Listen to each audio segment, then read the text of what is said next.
Welcome to The Explainer. Okay, let's dive right into this. Today, we're unpacking a structured, step-by-step journey, not just to rack up empty views, but to actually earn loyal, die-hard audience members. If your ultimate goal is gaining subscribers and building a dedicated following, we really need to understand the exact path a viewer takes right before they finally hit that subscribe button. Let me ask you this. Have you ever uploaded a piece of content, eagerly refreshed the page, and heard literally nothing but internet crickets? Yeah, we've all been there. If you're suffering from stagnant growth, we're going to dissect exactly how to fix it.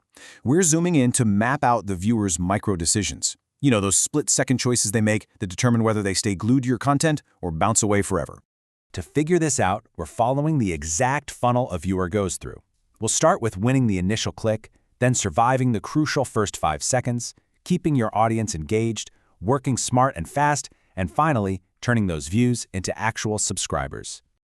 All right, step 1, winning the initial click. Getting viewers into your ecosystem starts at the absolute highest friction point, earning that click in a massively crowded feed. It really all comes down to your bait, honestly. Choosing a curiosity-invoking title and thumbnail is literally more important than making the content itself. I know that sounds crazy, but think about it. Nobody sees your beautifully edited, high-value presentation if they just scroll right past it. You can't rely on the content alone to draw people in. You've got to tempt them first. Now, to create that perfect bait, you absolutely must do your market research. Drilling down into a specific problem that resonates with your specific niche is completely essential before you try going broad. Getting 0 views? Well, you've got to test different subtopics and pivot if things just aren't clicking. Don't try to appeal to absolutely everyone right out of the gate. Oh, and this is crucial. While you want to be super enticing, you have to stay accurate. If your thumbnail writes a check your content can't cache, viewers will bail immediately, and they definitely won't subscribe.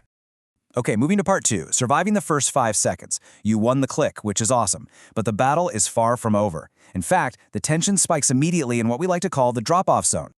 The stakes here are just massive. Based on data from Wistia, get this, you will lose 20% of your viewers in the first 10 seconds. Period. And that's regardless of how long the total runtime is. That is a huge chunk of your potential subscriber base just vanishing before you've even cleared your throat. This massive drop-off is exactly why you have to avoid the talking head trap. You know the one starting with, "Hi, I'm so-and-so, and today I'm going to talk about..." Guys, that is basically a visual cold call, and nobody likes cold calls. Instead, you need a pain point hook. Something like, "Your sales deck takes 4 hours to update." Boom, right to the point. You've got to front-load value like a catchy newspaper headline to immediately validate the viewer's choice to spend their precious time with you. So what makes this work?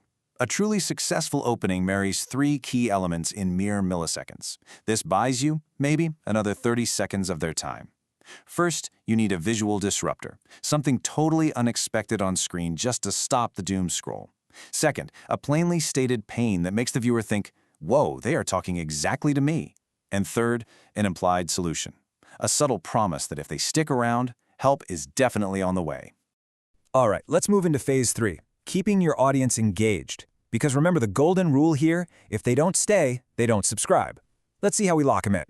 Once you're past that killer hook, a polished 5 to 10 second intro tells viewers, hey, you're in the right place. It establishes your brand identity and sets a really professional tone. But stretching it to 30 seconds, or starting with some slow, super self-indulgent montage of you pouring coffee? Huge mistake. Unless you're already a massive celebrity, new viewers just want their problem solved. Keep it incredibly tight.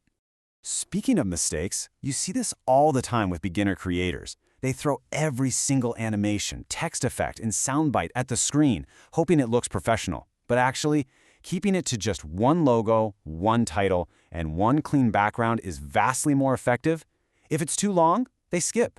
If you overload it, it just looks amateurish. And if you have audio issues, well, that's an instant deal breaker. Which perfectly tees up this quote from creator Ben Claremont. He says, "Bad audio will kill your video no matter the time spent filming or editing. Sound design is absolutely non-negotiable, folks. If your audio is distorted, harsh, or muffled, viewers will bounce immediately. It doesn't matter if you have stunning 8K cinema footage. If the sound is bad, you've got to use free AI tools like Adobe Podcast to clean it up, or you are literally bleeding potential subscribers by the second." But wait, what about platforms where sound is turned off by default? For social feeds where content autoplays on mute, You want to use kinetic typography, basically moving text, to stir up emotional reactions without making a single sound, and lean into visual metaphors. If your product saves time, don't just ramble about it for 90 seconds. Find a single, punchy visual metaphor that shows that value in 2 seconds flat. It's all about showing, not just telling. That brings us to Section 4, working smart and fast. Because to gain subscribers consistently, you have to actually survive as a creator without burning out. You just cannot spend 3 months on a single project that might flop. You have to work fast, and the secret to keeping your pacing tight? Pre-production. If a piece of content feels slow and draggy, that's usually a script writing problem, not an editing problem. Relying on physical storyboards and planning every specific beat before you even press record, that ensures every single second has a narrative purpose. Rule of thumb, if a shot doesn't have a clear function, it shouldn't be filmed. Working fast also means knowing your tools. Take a look at this quick 4-step process for building an intro in Movavi. It proves you don't need highly complex, expensive software to create a great brand asset. In literally mere minutes, you can pick a background, add an animated title preset, drop in your logo, and add a quick music fade. Boom! You've just created a reusable sequence that instantly professionalizes your content without draining your whole day. And if you're churning out fast, short-form social content to drive traffic to your main channel, you need tools built for speed. Utilizing something like Adobe Express for quick resizing and auto-captioning is vastly more efficient than manual timeline editing. You can auto-generate captions, apply your saved brand kits, and literally hit a resize button to push out TikTok, Reels, and Twitter formats instantly. Efficiency keeps you consistent, and consistency, that is exactly what gains subscribers. Finally, we reach Section 5, the ultimate payoff, turning those views into subscribers, converting all that sustained attention into lasting trust. If you really want someone to subscribe, you have to respect their time. Challenge yourself to teach a sprawling 30-minute topic in under 10 minutes. When you cut the waffle and deliver high-density value, you rapidly build trust. And trust, my friends, is the exact currency required for a subscription. A huge part of delivering that value means avoiding GAS, Gear Acquisition Syndrome. We've all felt it, but do not use a lack of expensive gear as an excuse to delay your content. Flashy production values matter so much less than your ability to effectively solve a viewer's problem. Keep your financial investment super minimal early on. Let your actual traction and consistency dictate when you finally upgrade your camera or buy that expensive software. Now, once you're posting consistently, the data becomes your absolute best friend.